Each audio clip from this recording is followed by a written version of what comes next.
It is hot as hell right now in Thailand, and the humidity is off the charts. And every session you go to, you are soaked, like soaked in sweat beyond you could ever imagine. You know what I mean? I've never been in a place where you continue to sweat even after like an hour. You're still sweating. I took a shower, still sweating. So this week has been filled with lots of sweat. On Monday, woke up, did my fitness, had a great time, and then in the afternoon, I got to meet Joe Lopez, Alex Volkanovski's head coach, and it was a great experience, you know, just to be able to chop it up with him, have a good conversation, ask questions about anything pertaining to MMA, striking. I'm so fortunate that he took the time that day to just, you know, give me some tips, give me some tricks, and show me some stuff on the pads. And one piece of advice stuck out to me the most while working with him was that he said when I go spar, MMA sparring, is to be very selective of who I'm going to spar with, and let them know that you want to be more technical, you know what I mean? Because I have to get used to getting punched in the face, and I feel like that's gonna be one of the biggest stumbling blocks of this whole journey, is to learn how to keep my eyes open, not flinch, and get hit in the face at the same time, like react to what's going on. I don't know how I'm gonna do that, but I'm gonna have to. And what Joe, you know, the advice that Joe told me, I feel like it's gonna help me a lot with that in the coming weeks when I step into more of the MMA practices with the professionals. Shout out to Joe Lopez, one of the nicest people. That whole team, you know, from freestyle, Alex Volkanovski, Joe Lopez, great people, and very helpful.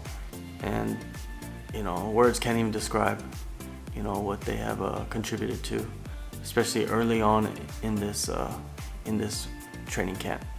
Tuesday, I went to No Gi Fundamentals and learned a few tricks from Josh Hinger.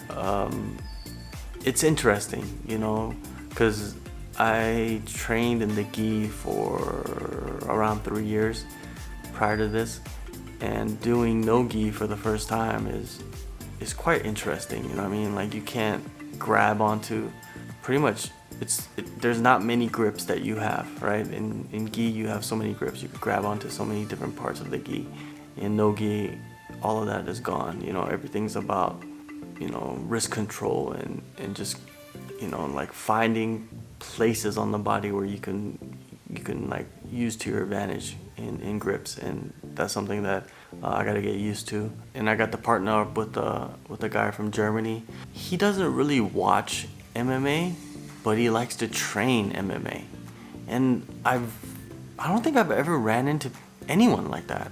I don't think I ran into anyone that is not really a fan of MMA, but they train MMA, or even like no-gi grappling, or, you know, striking or whatnot. It's very rare. So if you train MMA and you're watching this and you don't really watch MMA, then comment below and let me know like your logic behind that, or why you do that. But the German guy, he just enjoys training, so it's very simple. Wednesday, I woke up, got to the gym at 8 o'clock, met with George Hickman, my head coach, and we did a nice little session for MMA striking. Man, I love working with George. George has made it seem easier than it is. Let's just put it that way. The striking is coming along. A lot to learn, a lot of practice, a lot of just repetitive drilling. And the drilling I can do at home, you know what I mean? Like, the sessions every week is helping, but a lot of the work is to be done at home, and getting the body moving the way you want it to, which is the hardest fucking part of striking, man. You know, those people that look so beautiful on the mitts and they're just hitting combinations like it ain't shit. That's all practice. Does that really mean that they can fight? I don't think so. But they look nice on the mitts, and eventually I want to get to that point, you know, for the gram, you know what I mean, for the social media, you know, for the likes, for the views, all that good stuff. But until then, I'm gonna stick to the basics and not worry too much about how I look on the mitts. Oh no, wait. After my morning session with George, no-gi class, guess who showed up on his last day? Here, Alex Volkanovski. So he was gonna grapple, and if he's gonna grapple, why not grapple with him? Why not spar him for one session? And that's what I did. You know, I haven't sparred anybody since I've been here, and I'm going on a month of training pretty much. But I decided, fuck it. My first sparring session is gonna be against Alex Volkanovski. Sparring with Volkanovski, it was a great experience, man. You know, he lets you get into these advantageous positions to see, you know, what you can do with them. And what he's trying to work is basically getting out, escaping, and trying to tap me. And he did it a few times. Even though I locked in like submissions, like let's say the anaconda choke, I had the anaconda choke in, but it was just, he's just so thick. Like it was just hard for me to get my arms around his body. And then the second attempt, I went in there and had it pretty deep. And what he did was he just flexed and spun out of it, you know. And so I gotta think of that a lot, you know what I mean? Can I snatch up submissions and be so relaxed like that, or do I need to be super tight? I think I need to be super tight. I learned that from him just powering out of a submission, and he is smaller than me, which is fucking crazy. Like usually guys that you spar, if they're smaller than you, they're not powering out of submission attempts, but he did, which makes me realize I need to work a lot on my squeeze and of course my technique. Midway through the roll, he asked me, so do you want to feel the real Hulk, the real Volkanovski? And I said, yeah, let's do it. Let's of course, man, let's do it. And then it was a trip. Like after he said that, like you could feel his strength. Like he grabbed me and then like threw me and caught me he grabbed me, threw me, and caught me at the same time. And next thing you know, I was in a choke, and I had to tap. I don't know how I got there, but I got there, and I was tapping because he was choking me out. Super fun, and hopefully, you know, Alex comes back real soon so I could do some more rolls with him and then just pick his brain, man. He was, you know, I was lucky enough to just sit there and conversate with him for a little bit and ask him about a couple of the fights and just like the techniques that he's using. And he was great, man. He was very open about everything and showing me a couple moves. Just incredible. And also this week, Zhang Wei Li, the former UFC strawweight champion, is doing the rest of her training camp for UFC 275 at Bang Tao. So she has her crew, she has her coaches, and it looks like Josh Hinger has come along to help her out with her jiu-jitsu if need be in the fight. She'll be fighting Joanna Jędrzejczyk, and the first one was an incredible fight.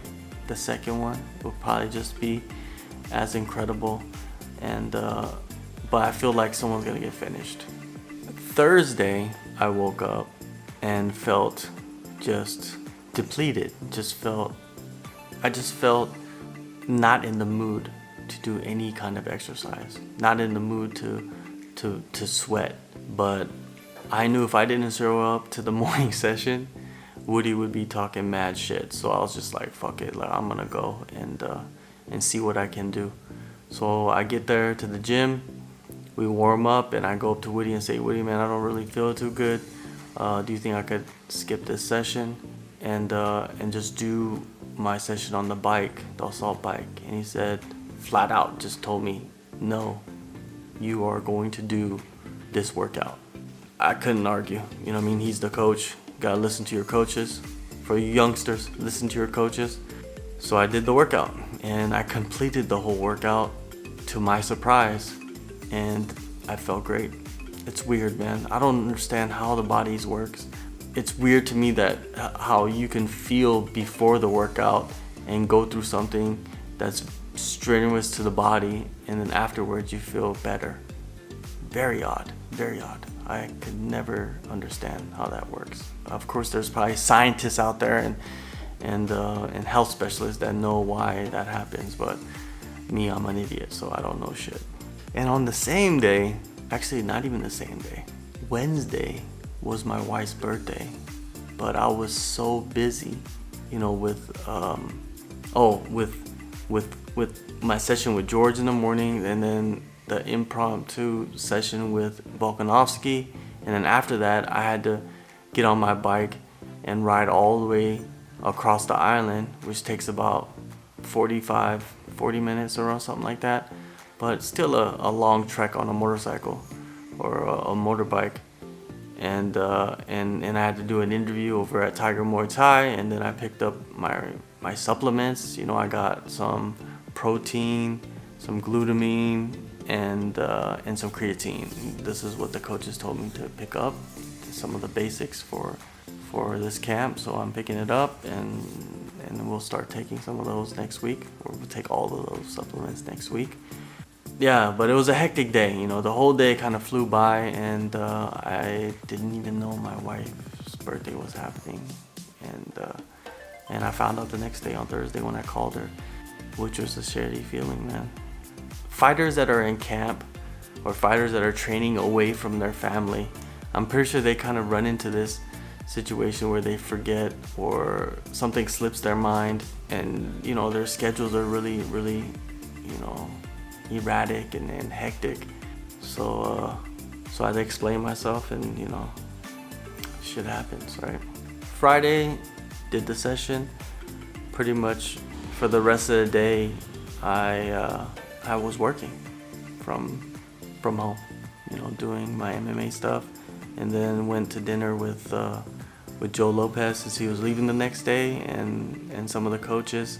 Had a good time, man. Sad to see Joe leave, but something's telling me he might be back real soon. You know what I mean? Who knows? Saturday morning. Last week I didn't go to open mat. This week I went to open mat, and I was gonna film my sparring sessions, but once stuff started to get going, I forgot to even push record.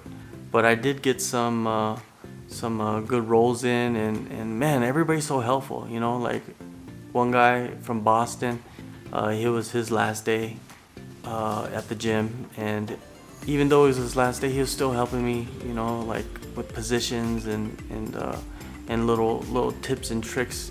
You know, rolled with Frank and George, and those are never easy, and a couple other people, but didn't go too hard. You know what I mean? Because I don't want to sit there and go extremely hard and then, you know, injure myself. I don't want to take it as slow as possible, but I want to take it to where I'm not, you know, pushing so far, you know, above the limit that, you know, something happens and I can't continue this journey. Injury update. My shoulder, it's my right shoulder, it's holding up. You know what I mean? Like sometimes if I like throw punches, sometimes some angles of when I throw punches, I can feel the impact in my shoulder. And then sometimes like certain like positions, like when I raise my, you know, like when I go like this, there's some kind of tension in my shoulder. But at the same time, it almost seems like doing all this work is strengthening it. So we'll see as the weeks pass if the shoulder is being more of a pain in the ass, or if this whole experience is improving my shoulder, which would be incredible. Lower back, not so much. It seems like it's better. Like you feel it like in the mornings, but you know, you gotta warm up and get your body, get the blood pumping to your body, and it seems like that dissipates.